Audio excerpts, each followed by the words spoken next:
10 को जैसे ही हम सतलोक आश्रम बैतूल के अंदर एंटर हुए हैं, यहाँ पर कुछ श्रद्धालु भंडारे में आए हुए हैं। तो आइए इनसे जानते हैं कैसा इनको लगा यहाँ पर भंडारे में आकर। नमस्कार सर।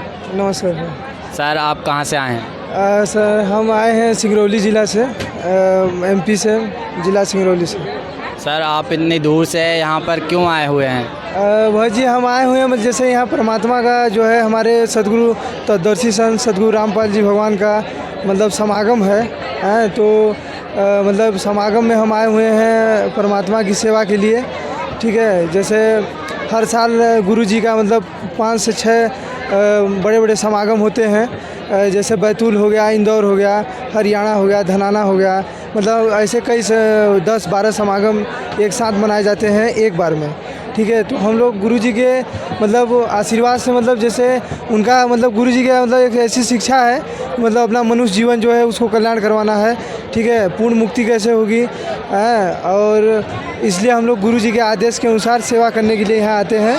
जिससे कि सेवा से देखिए भाई जी क्या होता है कि अपने अंदर आधीनी आती है। जैसे हमारे गुरु जी परमात्मा बताते हैं कि आधीनी के पास है पूर्ण ब्रह्म दयाल, कि जैसे हम लोग आधीनी अगर आधीन रहेंगे, सेवा जितना ही ज़्यादा करेंगे उतना हमारे अंदर आधीनी आएगी, नम्रता आएगी, विनम्रता आएगी, जिससे हम लोग परमात्मा की मतलब प्राप्ति कर सकते हैं। ठीक है सर, जैसा कि हम देखते हैं कि आपकी जो उम्र के और भी युवा पीढ़ी में जो लोग हैं वो सब ऐसी जगहों पे नहीं देखने को मिलते हैं, या तो वो कहीं पिकनिक पे जाते हैं या कहीं डांस क्लब में देखने को मिलते हैं। तो आप सब इस तरह से अध्यात्म में कैसे जुड़ गए आप? देखिए भाई जी कि पहले जो हम थे तो हम लोग पहले कृष्ण जी की भक्ति करते थे। हम 3 साल कृष्ण जी की भक्ति किए।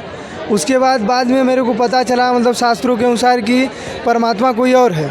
ठीक है, उनकी भक्ति करने से जैसे वेदों में लिखा है, कबीर देवो न दभ्यात स्वधावाना, यानी कबीर देव जो है वो सबका पिता है। ठीक है, तो मैंने सब शास्त्रों वेदों के अनुसार गीता, जितने पुराण हैं, शास्त्र हैं, सबको खोल के देखा, और बाइबल है, कुरान शरीफ, कुरान मजीद हो गया, और हमारी गीता हो गई, और बाइबल हो गया, गुरु ग्रंथ साहिब हो गया, सब में जितने भी महापुरुष हैं हमारे, उन्होंने मतलब प्रमाण दिया है अपने वाणियों के माध्यम से कि परमात्मा एक है, उसका नाम कबीर है। जैसे नानक जी अपने वाणी में बोलते हैं कि हक्का कबीर करीम तू बे ए परवरदिगार, मतलब नाम लिख रहे हैं परमात्मा का कि उस परमात्मा का नाम कबीर है, नानक जी बोल रहे हैं। जिसे तो सर, इसमें आपने कहा कबीर लिखा है उसमें, तो कुछ धर्मगुरु कहते हैं कि कबीर का नाम बड़ा होता है। नहीं, तो उस वहाँ पे जो नानक देव जी वहाँ पर बड़ा भी तो यूज़ कर सकते हैं कबीर की जगह पे। नहीं भाई जी, ऐसा नहीं है। जैसे कि बड़ा जो है इन लोगों ने, जैसे हमारे कुरान शरीफ सूरत पुरखानी आयत नंबर 51 से 59 तक सृष्टि रचना और परमात्मा के बारे में पूरा सही सटीक मतलब सृष्टि रचना के बारे में सही तरीके से बताया गया है। तो उसमें ये लोग किए हैं जो हमारे अभी के जो पहले हमारे जो धर्मगुरु थे, उन्होंने जो अनुवाद जो है वो ठीक तरीके से नहीं किया है। कबीर का अर्थ मानते हैं बड़ा होता है, पर उसमें परमात्मा का नाम सटीक लिखा है कबीर, वो परमात्मा कबीर है। जो सबसे बड़ा है वो अल्लाह अकबर, उसका नाम कबीर है। तो वेद तो बहुत पुराने हैं और कुरान भी है, तो कबीर जी तो अभी आए हुए हैं 600 वर्ष से लगभग पूर्व। अच्छा, नहीं ऐसा नहीं है। जैसे हमारे जो धर्मगुरु थे पहले, उन्होंने शास्त्रों का सटीक ज्ञान नहीं दिया है। और जिसने जैसे हमारा क्रिएटर है, जो परमात्मा है, वो अपने द्वारा रचित सृष्टि का ज्ञान स्वयं लेके यहाँ आता है और एक तत्वदर्शी संत की भूमिका करता है। वही पूर्ण गुरु होता है, पूर्ण संत होता है, और सच्चे संत, साधु, सच्चे भगत एक समान व्यक्ति की तरह लीला करता है, पर वो स्वयं परमात्मा होता है। वैसे ही कि जैसे कि वेदों, सभी वेदों में, शास्त्रों में परमात्मा का नाम जैसे लिखा है कबीर देव, जैसे कबीर जो है, कबीर कहते हैं उसका ओरिजिनल नाम वेदों के अनुसार कबीर देव उसको कहा जाता है। ठीक है, तो ये जैसे हमारे धर्म गुरु जो है इस चीज़ को, शास्त्रों को ठीक से डिस्क्लोज नहीं कर पाए, इसलिए वो उन लोगों को ज्ञान नहीं है। क्योंकि वो यहाँ तक जो हमारा यहाँ का जो स्वामी है वो ब्रह्म है। जैसे गीता अध्याय 8 श्लोक नंबर 13 में लिखा है कि ओम एकाक्षरम ब्रह्म व्याम माम अनुसरणम तजन देहम सयातीतम परमम गतिम, कि अर्जुन मेरा ऑनली ओम मंत्र है। ओम नाम जाप करते करते जो अंतिम श्वास तक शरीर त्याग करता है वो मेरे वाली परम गति यानी ब्रह्मलोक को प्राप्त होता है। तो यहाँ का जो मालिक है वो ओम है, वो काल है, जिसको सदा शिव भी कहा जाता है शिव पुराण के अनुसार। ठीक है, तो ये सारी चीज़ों ये हमारे धर्मगुरु आज तक हम लोगों को नहीं बताए। हम लोग केवल ब्रह्मा विष्णु महेश की केवल पूजा करते रहे, ठीक है। और ये केवल 3 विभाग के मंत्री हैं, जो ब्रह्मा विष्णु महेश, क्योंकि लोग खुदा ये लोग कहते हैं त्रिलोकीनाथ, यानी 3 लोक के मालिक। उससे एक ब्रह्मांड में 14 भुवन होते हैं, फिर उसका मालिक कौन है? तो ऐसे इन्फिनिट ब्रह्मांड है, तो उसका मालिक कोई और है। जैसे कि कहते हैं गॉड इज वन, तो क्रिएटर एक ही है, तो ब्रह्मा विष्णु। यहाँ पर मैं आपको रोकना चाहूँगा, आप आपकी क्वालिफिकेशन बताइए कि आप कहाँ तक पढ़े?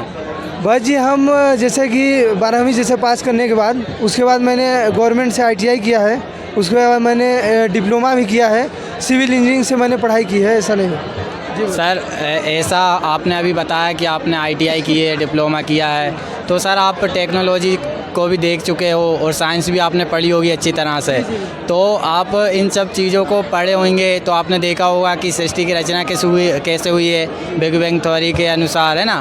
तो आप उन सब चीज़ों को जो लिखित है उस चीज़ों को आप गलत कह रहे हो इस हिसाब से, क्योंकि जो किताबों में लिखा है उस हिसाब से तो पृथ्वी इस तरह बनी है, बिग बैंग थ्योरी जो बताया गया है उसके अनुसार। देखिए भाई जी, जो साइंस है वो परमात्मा से है, इसलिए ये लोग अपने अटकलबाजी लगाते हैं, मतलब कि एक इनकी मानसिकता है कि ऐसे हुआ है, पर जो असल में जो क्रिएटर है वो स्वयं आके बताता है कि सृष्टि रचना मैंने की है, मेरा नाम। इस हिसाब से क्या इतिहास गलत हो जाएगा?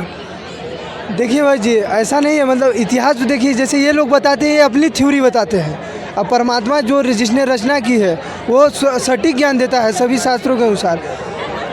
तो यहाँ क्या है भाई जी कि साइंस फेल है परमात्मा के आगे, 0, ऐसा समझ लीजिए, कुछ नहीं है, क्योंकि साइंस परमात्मा से है, साइंस से परमात्मा नहीं है। इसलिए ये इनकी थ्योरी सरासर, हम सीधा बोलते हैं, गलत है पूरी, क्योंकि जैसे सृष्टि साकार है तो परमात्मा भी साकार है। हाथ ऐसे जो रस संसार है उसका, जैसे हम लोगों का हाथ है, पैर है, वैसे भी उस परमात्मा का भी मनुष्य सदृश है बॉडी, तो पर हमारे मटेरियल ऑफ बॉडी हमारे जैसा नहीं है, अविनाशी है, ठीक है। तो परमात्मा जो है अपने द्वारा रचित सृष्टि का स्वयं ज्ञान देता है, उसका नाम कबीर देव है। और सभी महापुरुषों ने, जैसे मीराबाई हो गए, आपके रविदास हो गए, गुरु नानक जी हो गए, मलुकदास जी हो गए, और आपके मीराबाई हो गई, और ये जीवा दत्ता हो गए, ये सुपर सुदर्शन हो गए, इतने मतलब बड़े बड़े महापुरुष जो हैं, इन्होंने अपने वाणी में प्रमाण दिया। गरीब साहब जी हो गए, ठीक है, रविदास गुरु नानक जी हैं, तो इन्होंने प्रमाण दिया है कि वो परमात्मा कबीर है। सर आप भी इनके साथ ही आए हुए हैं? जी सत साहब। हाँ, तो सर आपको कैसा लगा यहाँ पर भंडारे में आकर? वो बहुत अच्छा लगा। अच्छा, क्या क्या सुविधाएं की गई है आप सभी के लिए यहाँ पे? यहाँ पर तो जल से लेकर और अन्न सब कुछ व्यवस्था किया गया है। और कुछ राशि ली जा रही है क्या इन सब चीज़ों के लिए? हमने सुना है बहुत यहाँ पर जो श्रद्धालु आए हैं कि बहुत सी व्यवस्थाएं की गई है, तो ये सब इतना बड़ा भंडारा किस प्रकार होता है, ये कौन करवा रहा है? ये हमारे गुरुजी संत रामपाल जी महाराज करवा रहे हैं, बहुत अच्छे हैं।